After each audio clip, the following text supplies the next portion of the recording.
Market में primary market, secondary market आती हैं, स्टॉक एक्सचेंज आता है, डीम्यू और पढ़ेंगे हम डीम्यूचुअलाइजेशन ऑफ स्टॉक एक्सचेंज क्या होता है, स्टॉक ब्रोकर्स क्या होते हैं, financial products, regulatory requirement by SEBI, common use terms, ये सब कुछ हम इसमें पढ़ेंगे। Intermediaries in an issue in a primary market. और एसबा क्या होता है, एसबा पढ़ेंगे, qualified institution placement, QIP, SEBI के बारे में डिटेल में पढ़ेंगे। और registration of stock broker, sub broker, share trade transfer agents, इन सब के बारे में जानेंगे साथियों। क्यूआईपी के बारे में जानेंगे। तो शुरू करते हैं। सबसे पहले आता है कैपिटल मार्केट। साथियों कैपिटल मार्केट को जानने से पहले आप पहले ये एक प्रोसेस समझिए। कोई भी बिज़नेस, थोड़ा सा बैकग्राउंड बता देते हैं। जब कोई भी बिज़नेस शुरू होता है तो उनको कैपिटल की रिक्वायरमेंट होती है। बिज़नेस सेटअप करने के लिए स्टार्टिंग में काफ़ी ज़्यादा कैपिटल की रिक्वायरमेंट होती है। अब जो भी बिजनेसमैन है, इंडस्ट्रियलिस्ट है, जो बिज़नेस सेटअप कर रहा है, प्रोजेक्ट ला रहा है, उसके पास दो ऑप्शन होते हैं। या तो वो अपना पैसा लगाए या फिर वो कहीं से बोरो करे। तो अपना पैसा उतना नॉर्मली नहीं रहता है कि उससे बिज़नेस चल पाए। तो सेकंड ऑप्शन जो बचता है वो कहीं से बोरो करने की बात आती है। तो बोरो करने में ये है कि बोरो या तो बैंक से किया जाए या फिर पब्लिक से फंडिंग ली जाए। तो बैंक से जब बोरो करते हैं तो बैंक को सिक्योरिटी भी देनी होगी, और प्लस जो बैंक से लोन पे जो लोन लिया जाता है उस पर इंटरेस्ट भी बिजनेसमैन को पे करना होगा। और स्पेशली उन केसेस में जहाँ पे बिज़नेस का जेस्टेशन पीरियड ज़्यादा होता है, जिनको शुरू होने में और थ्रेशोल्ड लिमिट तक पहुँचने में, ब्रेक इवन पॉइंट तक पहुँचने में ज़्यादा टाइम लगता है, तो उनके लिए थोड़ा महंगा पड़ जाता है क्योंकि उनको इंटरेस्ट कॉस्ट इन्वॉल्व होती है उसके साथ में। तो दूसरा ऑप्शन जो उनके पास रहता है वो ये है कि कैपिटल मनी जो है वो प्रमोटर्स से, जो पब्लिक से वो ले लें। अब पब्लिक से अगर मनी रेज़ करनी है एक पार्ट, तो वो कैसे रेज़ करेंगे? तो उसके बदले में उन्हें सिक्योरिटीज़ देनी पड़ेंगी कुछ। तो उसके कुछ इंस्ट्रूमेंट्स हैं, जैसे equity shares, debentures, bond, so on. तो ये सारी चीज़ें हैं, इनको जारी करती हैं कंपनी, बिजनेसेस इनको जारी करते हैं, जिससे कि वो पब्लिक से मनी रेज़ कर सकते हैं। अब इनको जारी करने के लिए कुछ रूल्स एंड रेगुलेशंस होते हैं। वो क्राइटेरिया फुलफ़िल होना चाहिए, तभी वो बिज़नेस या वो इंडस्ट्री जो है वो इक्विटी शेयर्स, डिवेंचर्स, बॉन्ड आदि जारी कर सकती है। तो साथियों capital market is a market for long term डेप्ट एंड इक्विटी शेयर। तो कैपिटल मार्केट क्या है? लॉन्ग टर्म मार्केट है डेप्ट और इक्विटी शेयर के लिए। In this market capital fund comprising of both equity and डेप्ट आर इशूड एंड ट्रेडेड। तो कैपिटल मार्केट में साथियों दोनों डेप्ट और इक्विटी दोनों के ही इंस्ट्रूमेंट जो हैं वो ट्रेड होते हैं, सिक्योरिटी ट्रेड होती हैं। और कैपिटल मार्केट को फर्दर जो हम डिवाइड करते हैं वो प्राइमरी मार्केट और सेकेंडरी मार्केट में डिवाइड करते हैं। प्राइमरी मार्केट क्या होती है साथियों? प्राइमरी मार्केट जो होती है वो सिक्योरिटी, शेयर, डिवेंचर, बॉन्ड जो हैं वो इनिशियल जब ऑफर किया जाता है, कोई नई कंपनी आती है और उसको जो फंड रेज करना है, तो वो अपना आईपीओ वगैरह लाती है, जब इनिशियल फंड रेजिंग जो होती है, तो उसे वो प्राइमरी मार्केट में आती है। तो प्राइमरी मार्केट को डिफाइन करें, classified into public issue market and private placement market. The issue of security, share or bond in the primary market is subject to fulfillment of a certain prerequisite guideline. तो जो भी primary market में issue होंगे, public offerings जो करी जाएंगी for the purpose of raising capital, तो वो उसके सर्टेन गाइडलाइंस हैं जो सेबी की, उनके साथ उनको कंप्लाई करना पड़ेगा बिजनेसेस को। तो इनिशियल जो आईपीओज वगैरह होते हैं वो प्राइमरी मार्केट के पार्ट होते हैं साथियों। सेकेंडरी मार्केट में क्या होता है? इक्विटी और डेप्ट मार्केट दोनों मिला के सेकेंडरी मार्केट बनते हैं। एक बार जब वो कंपनी स्टॉक एक्सचेंज पर लिस्ट हो गई, उसके बाद में जो फ्रीली जो ट्रेड होता है इक्विटी मार्केट में और डेप्ट मार्केट में, वो सब कुछ जो है वो सेकेंडरी मार्केट के अंदर आता है। और secondary market comprises equity share and डेप्ट मार्केट, दोनों चीज़ें हैं इसमें। और secondary market is trading avenue in which already existing pre issued securities are traded among investors. Secondary market could be either an auction or a dealer market. तो साथियों इसमें clear लिखा हुआ है कि सेकेंडरी मार्केट जो है वो already existed pre issued security trade होती हैं सेकेंडरी मार्केट में, और ये ऑक्शन हो सकती हैं या डीलर मार्केट हो सकती हैं। वाइल स्टॉक एक्सचेंज जो है it is a part of auction market, over the counter OTC market is a part of dealer market. तो दोनों है, स्टॉक मार्केट जो है वो ऑक्शन मार्केट का पार्ट है, और OTC market, over the counter जो मार्केट है, it is a part of dealer market. इसमें इतना ही है साथियों इंपॉर्टेंट। और स्टॉक एक्सचेंज इन इंडिया देखते हैं। स्टॉक एक्सचेंज जैसे कि एक प्लेटफॉर्म होता है जहाँ पे सिक्योरिटीज ट्रेड होती हैं। तो stock exchange 22 recognize stock exchange है इंडिया में, और उसमें जो सबसे इंपॉर्टेंट है वो एनएससी और बीएससी का नाम आपने सुन रखा होगा। तो वो है,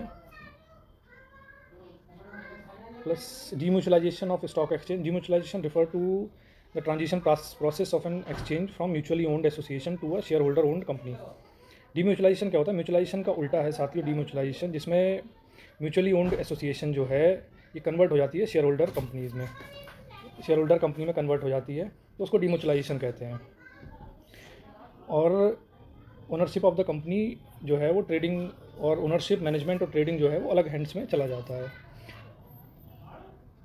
तो BSE, NSE and OTC are not only corporatized but also demutualized with the segregation of ownership and the trading right of members।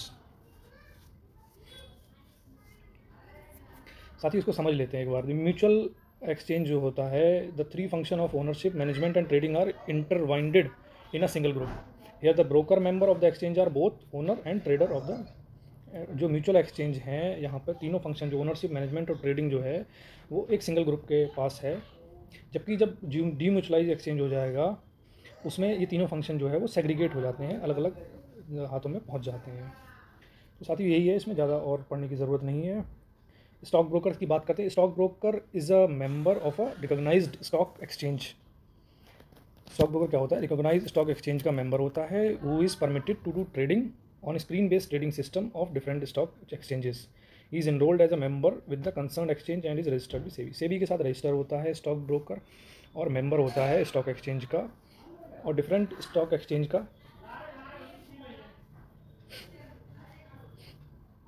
और जो कि परमिटेड, जिसको परमिशन मिली होती है ट्रेडिंग करने की स्क्रीन बेस्ड ट्रेडिंग सिस्टम में। साथ ही फाइनेंशियल प्रोडक्ट और instrument dealt with in secondary market. Secondary market में कौन कौन से फाइनेंशियल प्रोडक्ट और इंस्ट्रूमेंट डील किए जाते हैं ये देख लेते हैं। सेकेंडरी मार्केट में साथ ही जैसे मैंने बताया था इक्विटी और डेप्थ दोनों ही तरह के होते हैं। तो इक्विटी सबसे पहले है। Equity is the ownership interest in a company of holder of its common and preferential stock. The various kind of equity shares are as follows। Equity सबसे इंपॉर्टेंट है इसमें सेकेंडरी मार्केट में। इक्विटी क्या है? Ownership interest है। जो equity ले हुए है वो एक तरह से कंपनी का ओनर है, पार्ट ओन करता है वो कंपनी में, और कॉमन और प्रेफरेंशियल स्टॉक होल्ड करते हैं। The various kind of equity share are as follows. Equity तो एक तो इक्विटी शेयर्स हो गए। Equity share is the common refer to ordinary share. जो ऑर्डिनरी शेयर्स होते हैं उनको इक्विटी शेयर्स भी कहते हैं। It represent the form of fractional ownership in which a shareholder as a fractional owner undertake the entrepreneurial risk associated with the business nature। Equity share क्या है साथियों? इसको जो कॉमन ऑर्डिनरी शेयर है उसको इक्विटी शेयर कहते हैं, और ये ओनरशिप रिप्रेजेंट करता है, फ्रैक्शनल ओनरशिप रिप्रेजेंट करता है। और इसमें क्या है, जो इक्विटी ओनर जो है वो बिजनेस की इंटरप्राइजेस की जो रिस्क है वो एक्सेप्ट करता है, और उनको वोटिंग राइट्स होते हैं। A company may issue such shares with differential rights of voting, payment of dividend। Dividend वगैरह भी इनको पेमेंट हो सकता है, डिफरेंशियल राइट ऑफ वोटिंग भी मिलता है। राइट इशू, राइट शेयर जो है, this refers to the issue of new securities to the existing stock share holders at a ratio to दो शेयर ऑलरेडी हेल्ड। साथियों जिन जो इंटिटीज़ हैं, इंडिविजुअल्स हैं जिनके पास ऑलरेडी कंपनी के शेयर्स हैं, उनको फर्दर कुछ दूसरी सिक्योरिटीज़ जब अलॉट कर दी जाती हैं कंपनी की तरफ से इन अ सर्टेन रेशियो, कि जितना उनके पास पहले से शेयर हैं उसके रेशियो में उनको कुछ नई सिक्योरिटीज़ दी जाती हैं, तो उसको राइट इशू या राइट शेयर कहते हैं। बोनस शेयर क्या होता है साथियों? बोनस शेयर आपने सुना होगा कि कंपनी ने बोनस अनाउंस करती रहती हैं। तो जब कोई कंपनी है जो अपने शेयर होल्डर्स को डिविडेंड ना देके, या तो दो तरीके होते हैं कि जब कंपनीज जो होती हैं अपने शेयर होल्डर्स को बेनिफिट पहुँचाती हैं, या तो वो डिविडेंड दे देती हैं, उनके खाते में पैसा दे देती हैं, या फिर कई बार कुछ कंपनीज क्या करती हैं वो शेयर्स अलॉट कर देती हैं। जो शेयर्स पहले से हैं जिनके पास, उनको और ज़्यादा शेयर दे दिए जाते हैं और वो फ्री ऑफ कॉस्ट होता है, तो बोनस शेयर्स उनको कहते हैं। प्रीफर्ड स्टॉक और preference share, these share do not offer voting right। owner of these share are entitled to a fixed dividend or a dividend calculated at a fixed rate to be paid regularly before any dividend can be paid। ये साथ ही preferred stock जो होते हैं या preferred share भी जिन्हें कहते हैं, इसमें क्या होता है, जो शेयर होल्डर होते हैं उनको एक वोटिंग राइट नहीं मिलते। वो कंपनी की जो डिसीजन मेकिंग है उसमें पार्टिसिपेट नहीं कर सकते, लेकिन उनको एक डिविडेंड जो है फिक्स जो है रेट में मिलता रहेगा रेगुलरली। क्यूमुलेटिव प्रेफरेंस शेयर जो होते हैं, this is a type of preference share on which dividend accumulates if it remain unpaid. All arrear of the preference dividend have to be paid out before paying dividend on equity share. इसमें क्या है साथियों, preference share, cumulative preference share जो है वही same preference share है, इसमें बस डिविडेंड जो है एक्यूमुलेट होता रहता है अगर अनपेड रहे तो, और सारे एरियर जो हैं प्रेफरेंस शेयर जो है वो पे करना होता है before paying dividend on equity share. Dividend equity वालों को डिविडेंड देने से पहले जो इनको प्रेफरेंस शेयर वाले हैं इनको पहले देना होता है arrear. Cumulative convertible preference share, this is a type of preferential share where the dividend payable on the same accumulates if not paid after a specified date. These share will be converted into equity capital of the market. Cumulative convertible preferential share, साथियों preferential share हैं ये convertible होते हैं, जो कि अगर अगर वो एक स्टिपुलेटेड टाइम में स्पेसिफिक डेट में अगर उनको पेमेंट नहीं की जाती है तो वो कन्वर्ट हो जाते हैं equity capital of the company में। Participating preference share, these refer to the right of certain preference share holder to participate in profit after a specify fix dividend. अच्छा, इसमें साथियों क्या है कि जो प्रेफरेंस शेयर हैं उसका ये टाइप है, ये पार्टिसिपेटिंग, इसमें जो सर्टेन शेयर होल्डर्स हैं उनको ये राइट दिया जाता है कि वो उनको एक प्रॉफिट का राइट होता है, प्रॉफिट में पार्टिसिपेट करें after a specified fix dividend contracted is paid, और जितना वो स्पेसिफाइड फिक्स डिविडेंड है उतना उनको पे कर दिया था, उसके बाद वो प्रॉफिट में भी पार्टिसिपेट करते हैं।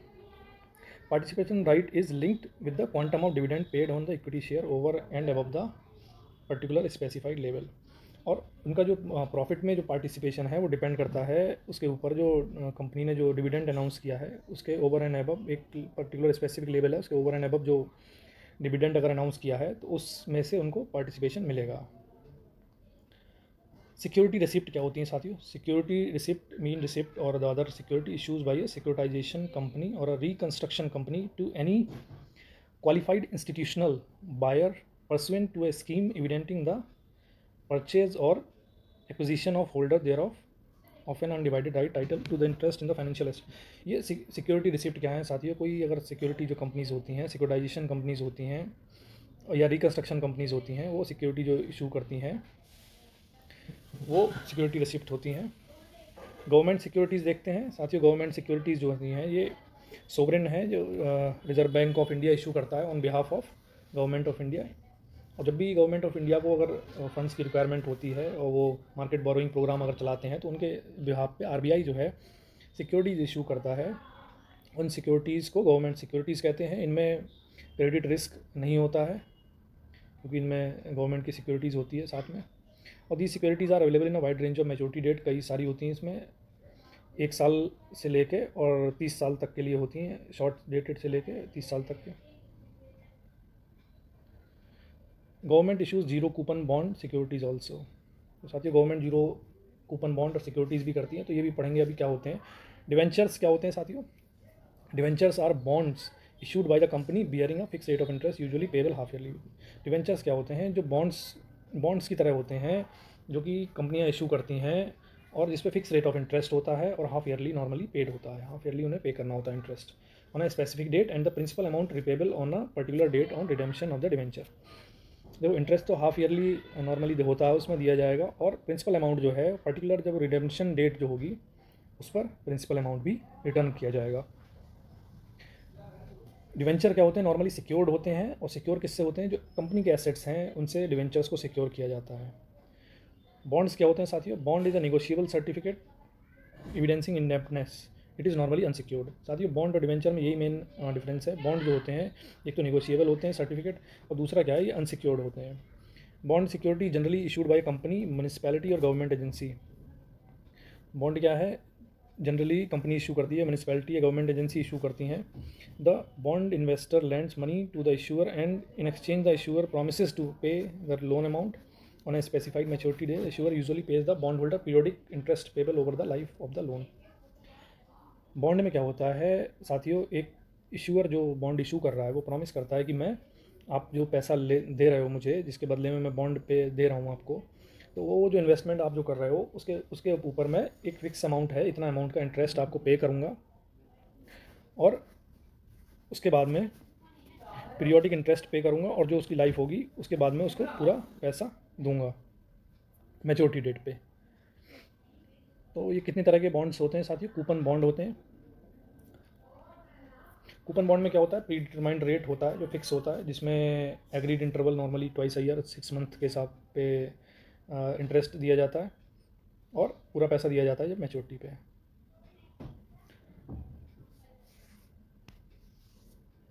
जीरो कूपन बॉन्ड होते हैं साथियों, bond issued at the discount and repaid at the face value is called a zero coupon bond, no periodic interest is paid in this case, the difference between the issue price and the redemption price face value represent the return to the holder. इसमें zero coupon bond साथियों क्या होता है, कोई bond price है, मान लीजिए उसका 100 रुपीज़ बॉन्ड प्राइस रखा गया है अगर है, और उसको क्या करा जाता है, डिस्काउंट पे इशू किया जाता है। डिस्काउंट पे मतलब ये है कि उसका जो प्राइस है उससे कम पे इशू किया जाता है, और जब मैच्योरिटी होती है तो उसकी उस प्राइस पे जो उस प्राइस पे मैच्योरिटी होती है। जैसे मान लो कोई 100 रुपीज़ का है तो उसको क्या करेंगे ये लोग 70 रुपीज़ पे इशू कर दीजिए, मान ली डिस्काउंट के 30% डिस्काउंट पे 70 रुपीज़ पे इशू कर दिया, और जब मैच्योरिटी होगी तो जो बायर है जिसने वो बॉन्ड खरीदा है उसको 100 रुपीज़ मिलेंगे इन्वेस्टर को। तो ये इसमें क्या होगा, इंटरेस्ट अलग से कोई पेबल नहीं होगा, जो 30 रुपीज़ जो उसको मिले हैं वही उसका इंटरेस्ट, वही उसकी इनकम है। तो जीरो कूपन बॉन्ड ये होते हैं।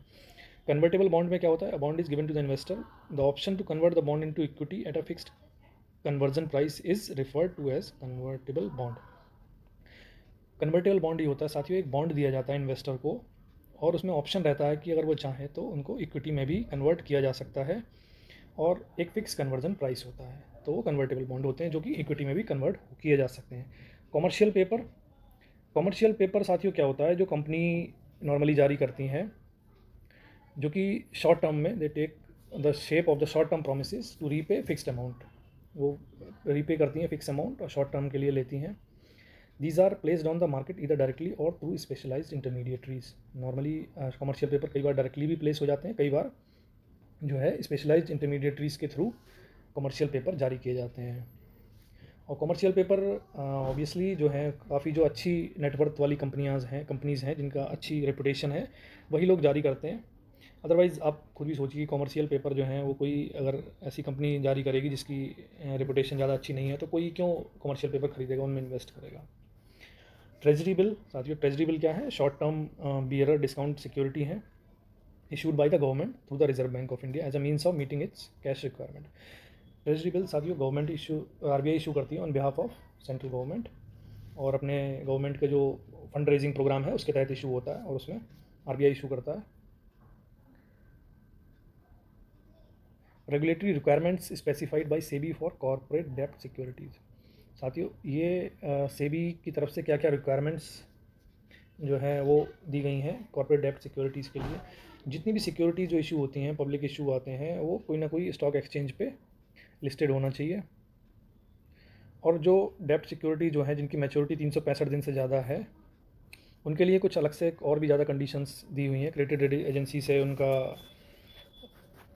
वो उनकी जो रेटिंग है वो अच्छी होनी चाहिए, स्टॉक एक्सचेंज पे लिस्टेड होना चाहिए, और प्लस उनका है if the listed companies which offer through a offer document listed on recognized stock exchange and also include public sector undertaking whose security are listed on recognized stock exchange on a private with the time of getting them listed stock. Further unlisted companies statutory if they can privately place debt security। साथियों यही है इसमें main जो crux है, एक तो जो है कंपनी जो करना चाह रही हैं वो उनको उस पर स्टॉक एक्सचेंज पे लिस्टेड होना चाहिए, 365 डेज से ज़्यादा अगर उनको उसके लिए अगर सिक्योरिटी इशू कर रही हैं उससे ज़्यादा टाइम के लिए अगर वो पैसा उठा रही हैं मार्केट से तो फिर उनके लिए जो है रेस्ट्रिक्शन थोड़ी ज़्यादा हैं, और कोई कंपनी अगर लिस्टेड नहीं है अगर वो ले रही है तो उसके लिए कुछ अलग गाइडलाइंस हैं, तो ये बहुत ज़्यादा डीप में जाने की ज़रूरत नहीं है हमें।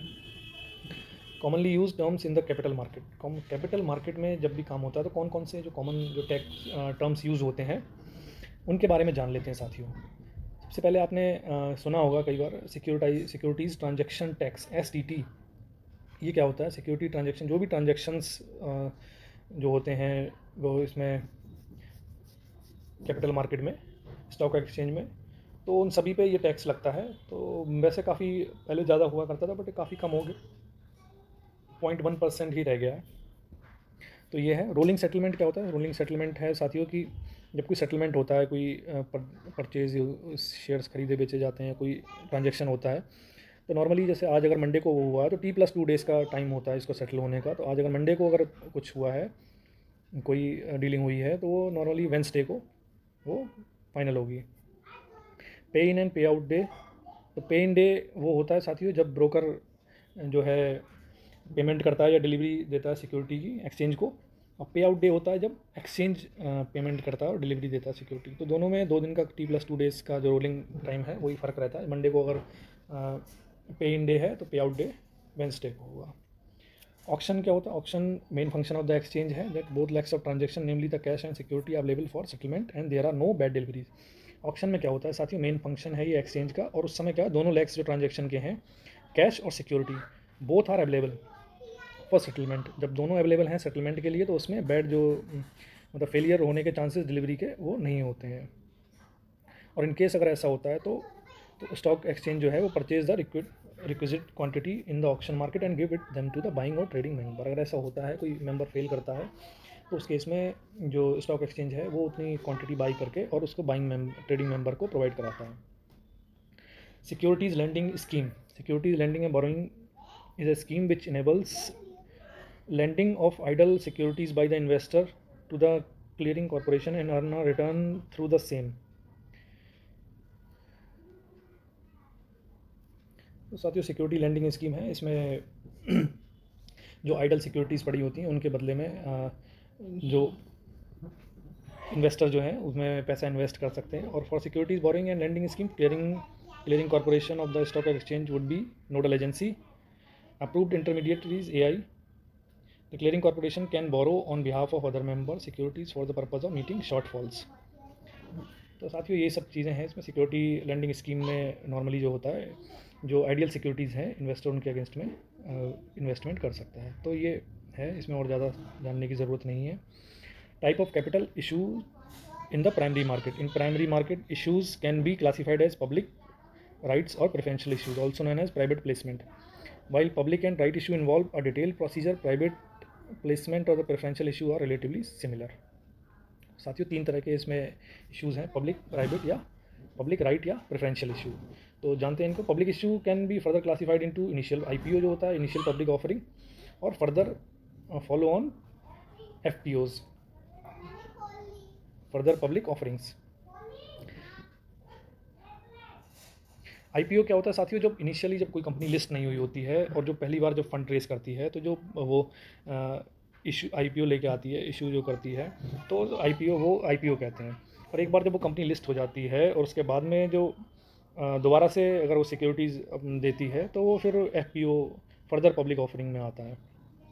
इसमें डेफिनेशन भी दी हुई है साथियों। IPO is the offering that is made when an unlisted company makes either a fresh issue of securities और an offer of sale of its existing securities और both for the first time in the public. जब पहली बार जो कोई securities issue करती हुई company list होने से पहले, तो उसे IPO कहते हैं, इनिशियल पब्लिक ऑफरिंग कहते हैं। और FPO is made when an already listed company makes either a fresh issue of the security to the public और an offer to sale to the public through the offer document. FPO जब वो दोबारा से जो पहले जो fresh हो चुकी, जो कंपनी लिस्टेड हो चुकी है, वो अगर इशू करती है, फ्रेश सिक्योरिटी इशू करे पब्लिक को, या फिर offer of sale in such a scenario is allowed only if it is made satisfy listing और कंटिन्यूज लिस्टिंग ऑब्लिगेशन। तो ये है साथियों, IPO इनिशियल होता है, FPO में ऑलरेडी कंपनी लिस्टेड होती है, उसके बाद जो सिक्योरिटी इशू करती है। राइट इशू क्या होता है साथियों? Right issue is when a company listed company proposes to issue fresh security to its existing shareholder and on a recorded date। ये पहले भी हमने डिस्कस किया है साथियों। राइट इशू क्या होता है? जब पहले से ही लिस्टेड कंपनी है, उसके शेयर होल्डर्स हैं, अब अपने ही शेयर होल्डर्स को कोई दूसरी सिक्योरिटी, कोई नई सिक्योरिटी वो ऑफर करती है एग्जिस्टिंग शेयर होल्डर्स को, तो उसे साथियों राइट इशू कहते हैं।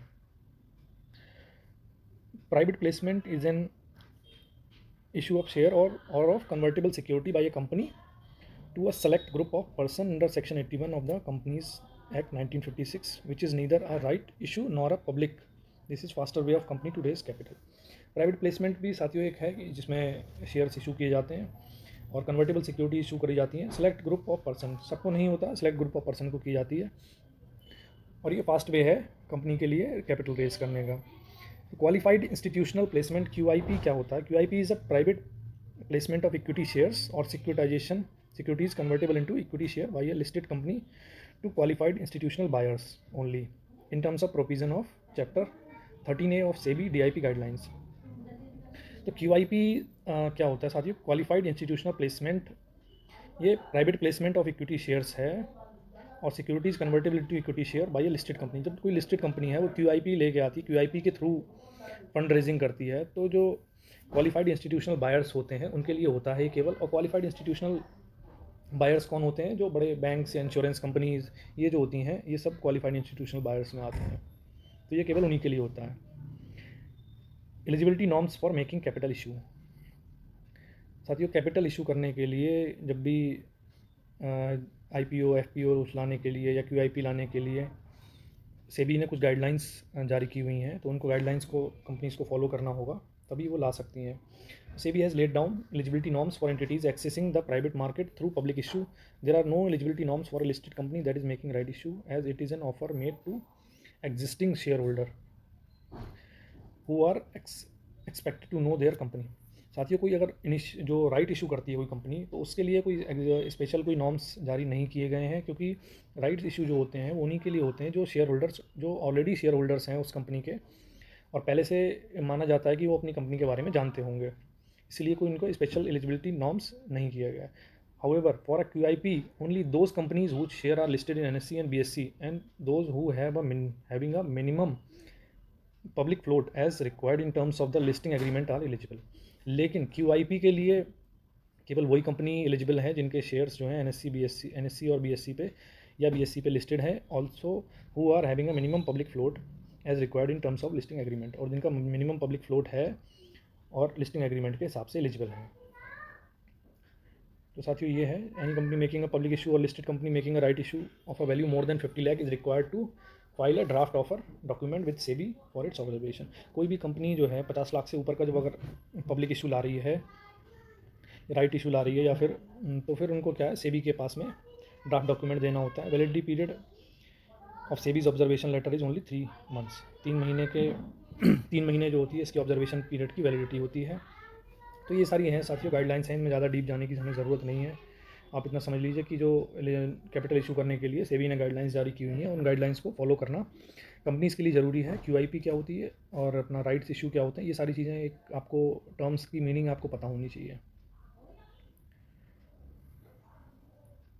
प्राइसिंग ऑफ इशू पे आते हैं साथियों। इशू का यहाँ पे मतलब है IPO जो लाते हैं, इनिशियल पब्लिक ऑफरिंग, या जो राइट इशू होते हैं, तो उस किस प्राइस पे आते हैं, प्राइस के लिए कोई गाइडलाइन नहीं है। 1992 में ये कह दिया गया था कि मार्केट बेस्ड इनको कर दिया गया था, तो कोई प्राइस स्टिपुलेशन सेबी की तरफ से नहीं है कि आप कोई IPO ला रहे हैं तो इतने रुपए में ही लाएंगे, ऐसा कोई वो नहीं है, हार्ड एंड फास्ट कोई ऐसा रूल बनाया नहीं है। लेकिन जब उनकी कोई इशू होता है, प्राइस होता है, तो ये ज़रूर है कि एक जस्टिफिकेशन उनको देना होता है कंपनीज़ को कि अगर ये प्राइस रखा गया है तो ये क्यों रखा गया है। तो ये है साथियों, और इसमें ज़्यादा डीप में जाने की ज़रूरत नहीं है हमें। Intermediary in an issue in the primary market, merchant banker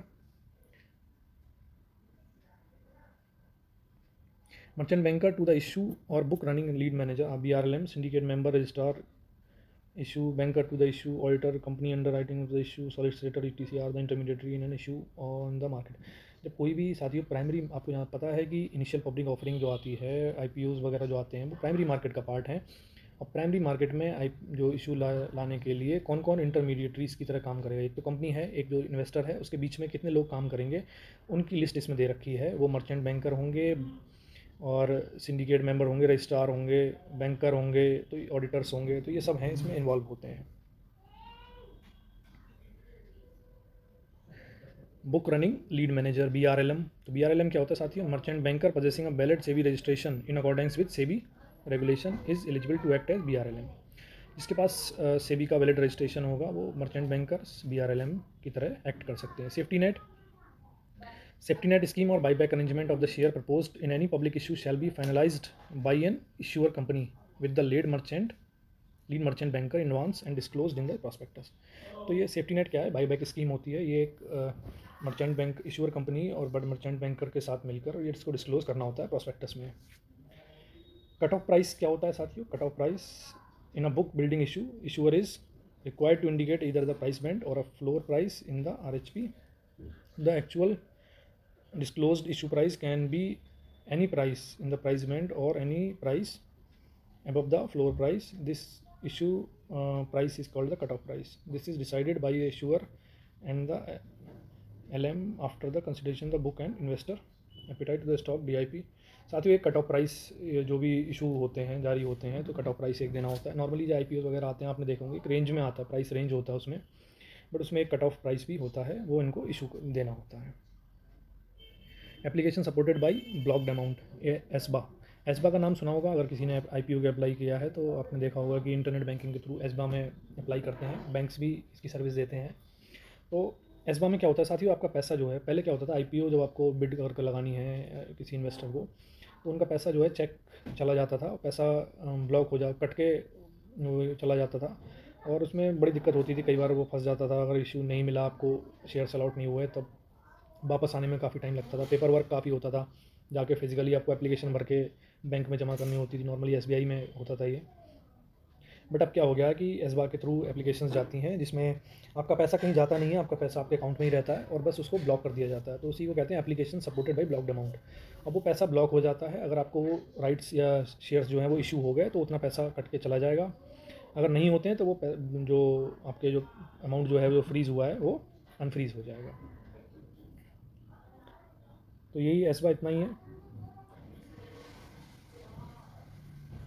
अब इसमें साथियों फ़ायदा ये होता है कि जैसे एडवांटेज इसमें डिस्कस किए गए हैं एस्बा फैसिलिटी के क्या है, तो एडवांटेज ये है कि investor need not to pay application money by the cheque rather the investor submit ASBA, कि चेक से पैसे देने की ज़रूरत नहीं है, उसकी बजाय एस्बा दे देते हैं।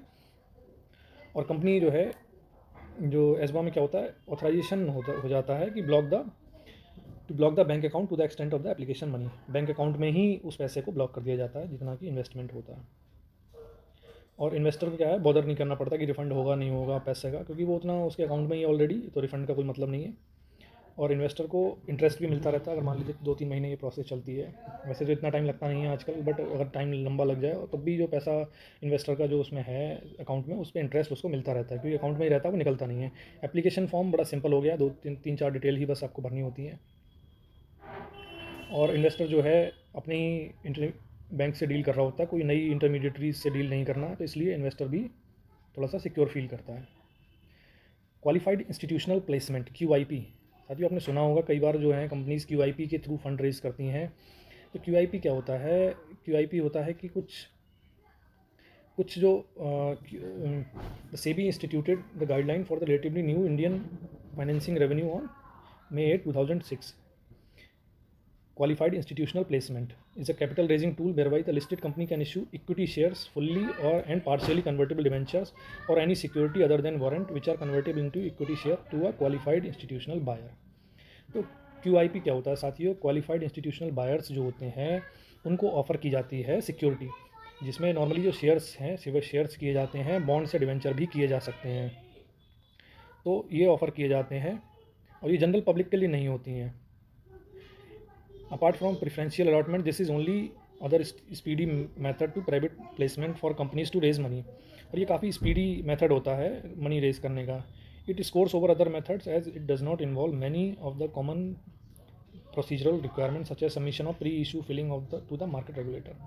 ये काफ़ी स्पीडी होता है क्योंकि साथियों ये पब्लिक के लिए नहीं होता, तो इसमें जो वो प्रोसीजरल रिक्वायरमेंट्स भी कम होती हैं और शॉर्ट स्पैन ऑफ टाइम में कंपनी जो है काफ़ी अच्छा पैसा रेज कर लेती है। तो ये QIBs कौन होते हैं, QIBs देख लेते हैं। The specified securities can be issued only to QIBs who shall not be promoter और related to the promoter of the issue. तो QIBs जो होते हैं ये प्रमोटर से रिलेटेड नहीं होने चाहिए उनके, और खुद प्रमोटर नहीं होने चाहिए, उनसे रिलेटेड भी नहीं होने चाहिए। QIB साथियों मेनली जो होते हैं वो जो बड़े बैंक्स होते हैं, इंश्योरेंस कंपनी होती हैं, या जिनके पास अच्छा फंड है वो QIB में आते हैं। Security and exchange board of India SEBI, तो सेबी के बारे में जानते हैं साथियों।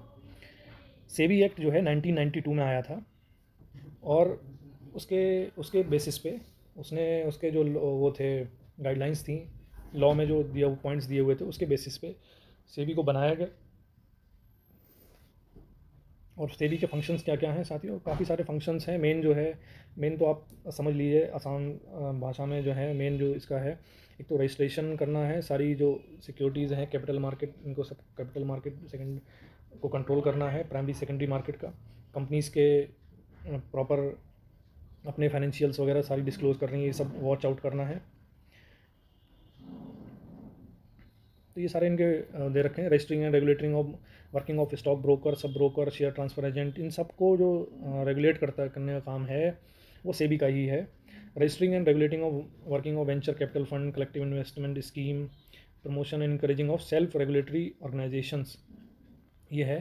Prohibiting fraudulent and unfair trade practices related to security market, security market में कोई भी अनफेयर या फ्रॉडलेंट काम ना हो पाए उसके लिए भी सेबी जो है कदम उठाता है। सेबी का काम है उसको रेगुलेट देखभाल करना। और promoting investor educating and training intermediary of security market, तो इन्वेस्टर्स को एजुकेट करना, इंटरमीडिएट और इंटरमीडिएटरीज जो हैं सिक्योरिटी मार्केट की उनको भी ट्रेनिंग देना, ये सारा जो है सेबी का काम है। रेगुलेटिंग सब्सटेंशियल एक्विजिशन और टेक ओवर में भी स्मूथली हो उसका ध्यान रखना सेबी का काम है। बेसिकली सेबी जो है इन्वेस्टर्स जो है उनका इंटरेस्ट प्रोटेक्ट करता है। तो यही है साथियों मेन जो फंक्शन है, ये हम डिस्कस कर लिए हैं हमने। Power of SEBI to regulate और प्रोहिबिट इशू और प्रोस्पेक्टस ऑफर डॉक्यूमेंट और advertisement. The matter relating to issue capital matter thereof to in the matter in general prohibit any company from issuing prospectus, any offer document or advertisement soliciting money from public issue. Specify the conditions subject to which prospectus such offer document and is not may be issued. तो साथियों ये law की language है, इसमें वही है कि जो ऑफर्स होंगे, प्रॉस्पेक्टस जो होंगी, उनका सारा मैनेज करना, रेगुलेट करना या देखना उसमें कोई ऐसी चीज़ तो नहीं लिखी जिससे इन्वेस्टर्स का जो अहित होने की चांसेस हैं, उनको लॉस होने के चांसेस हैं, तो वो सब चीज़ें देखना। सेबी को पावर टू इन्वेस्टिगेट भी दे रखी है इन्होंने। अगर सेबी के पास रीजनेबल ग्राउंड है कि अगर जो सिक्योरिटीज़ जो ट्रेड हो रही हैं वो ट्रांजैक्शन प्रॉपर नहीं है या कोई फ्रॉडलेंट केस कुछ हो रहा है, तो सेबी को पूरी पावर दी रखी है इन्वेस्टिगेट करने की। Cease and desist proceeding, SEBI found after causing an inquiry में to be made that any person has violated और likely to violate any provision of act, it may pass an order requiring such person to cease and desist from committing or causing such violation। साथियों अगर सेबी को लगता है जो inquiry के बाद में कि अगर कि कोई ऐसा कोई पर्सन है जो या एंटिटी है ऐसी जो लॉ को वायलेट कर रही है और रेगुलेशंस को, तो कोई ऑर्डर पास कर सकती है, उनको सीज कर उनको रोक सकती है ऐसा कुछ करने से। Registration of stock broker, sub broker, share transfer agent, तो साथियों कोई भी स्टॉक ब्रोकर, सब ब्रोकर या ट्रांसफर एजेंट जो है वो तब तक काम, रजिस्ट्रार, ये सब लोग तब तक काम नहीं कर सकते जब तक ये सेबी से रजिस्टर्ड नहीं है। रजिस्ट्रेशन इनको सेबी के साथ कराना होता है और जो रेगुलेशंस हैं सेबी के वो फॉलो करने होते हैं। No depository participant, custodian of securities, foreign institutional investor, FII, credit rating agency or any other intermediary associated with the security market as the board may be notified in this behalf specify shall buy or sell or deal security except under the accordance with the condition of certificate registration obtained from the security. साथियों वही है कुल मिला के कि सेबी के जो permission के बिना या उनके जो गाइडलाइंस के जो हैं उसके बिना कोई भी जो ये इंटरमीडिएटरीज़ हैं ये फंक्शन नहीं करेंगी और जो उनकी गाइडलाइन है उनके अकॉर्डिंग ही इनको चलना है। तो साथियों यही है, वेंचर कैपिटल और कलेक्टिव इन्वेस्टमेंट हैं वहाँ उनको भी सेबी की रेगुलेशन के हिसाब से चलना है। और प्लस और सेबी में बाय ऑर्डर सस्पेंड कैंसिल और certificate of registration in such a manner, SEBI इनका रजिस्ट्रेशन भी किसी का भी इंटरमीडिएटरीज का कैंसिल कर सकती है। साथ ही क्वालिफाइड इंस्टीट्यूशनल बायर जिनकी हम बात कर रहे थे कि QIP जब इशू होती है कंपनीज़ को, जब फंड रेज करना होता है क्विकली, तो वो QIP लाती हैं। और QIP खरीदने के लिए जो इंस्टीट्यूशनल बायर्स होते हैं, क्वालिफाइड इंस्टीट्यूशनल बायर जिन्हें QIB कहते हैं, तो ये QIB क्या होते हैं? QIB क्या होते हैं साथियों? Public financial institution as defined in section 4A of the companies act. तो या तो ये होंगे या फिर शेड्यूल्ड कमर्शियल बैंक होंगे, म्यूचुअल फंड हो सकते हैं, foreign institutional investor registered with SEBI, SEBI के साथ जो FII रजिस्टर हैं और वो भी QIB की कैटेगरी में आएंगे। Multilateral and bilateral development financial institutions ये आएंगे। Venture capital fund registered with SEBI, foreign venture capital fund, state industrial development corporation ये भी QIB में है। इंश्योरेंस कंपनीज जो हैं जो IRDA से रजिस्टर्ड हैं। प्रोविडेंट फंड जिनके पास 25 करोड़ से ज़्यादा का कॉर्पस है, पेंशन फंड भी 25 करोड़ से ऊपर के कॉर्पस वाले, ये सारे जो हैं उसमें क्वालिफाइड इंस्टीट्यूशनल बायर्स की कैटेगरी में आएंगे QIBs। और these entities are not required to be registered with SEBI as QIB। Any entity falling under the categories specified above is considered as QIB for the purpose of participating in the primary issuance process. ये सभी जो हैं QIB की category में आते हैं और ये उसमें QIP जो इशू होते हैं उसमें पार्टिसिपेट कर सकती हैं। साथियों ये तो इसके साथ ही हमारा ये यूनिट ख़त्म होती है। तो ये वीडियो कैसा लगा आपको, ये यूनिट कैसी, इसमें जो चीज़ें मैंने समझाई हैं, जो कि हमने इसमें क्या क्या पढ़ा है, रोल ऑफ कैपिटल मार्केट पढ़ा है हमने, सिक्योरिटीज़ पढ़ी हैं कई तरह की, और सेबी के बारे में जाना है। तो साथियों, आप अब कमेंट करके ज़रूर बताइएगा कि ये वीडियो आपको कैसा लगा, और वीडियो को लाइक करिए, चैनल को सब्सक्राइब करिए और बेल आइकन को प्रेस करिए, ताकि जो नेक्स्ट वीडियो मैं बनाऊँ उसकी नोटिफिकेशन आपको मिल जाए। फर्दर कोई भी जो आपके सुझाव हैं या फीडबैक है, वो आप ज़रूर कमेंट्स के माध्यम से शेयर किया कीजिए, तभी मुझे पता लगेगा कि आपको वीडियो ठीक लग रहे हैं, अच्छे वीडियो बन रहे हैं, या कुछ कमी है, या क्या ठीक किया जा सकता है। तो अपना फीडबैक ज़रूर दें साथियों। साथ ही जो भी JIB के एस्पिरेंट्स हैं और हमारे कोई जो बैंकर साथी हैं जो JIB करना चाहते हैं 2020 में, जिन्होंने देना है एग्ज़ाम, तो उनके साथ इसको ज़रूर शेयर करें ताकि उनको भी इसका बेनिफिट मिले। तो साथियों, इसके साथ ही हमारे 5 यूनिट्स पूरी हो गई हैं, उसके बाद 6 यूनिट हम नेक्स्ट वीडियो में हम करेंगे। तो इस वीडियो में इतना ही, मिलते हैं नेक्स्ट वीडियो में साथियों, तब तक के लिए धन्यवाद।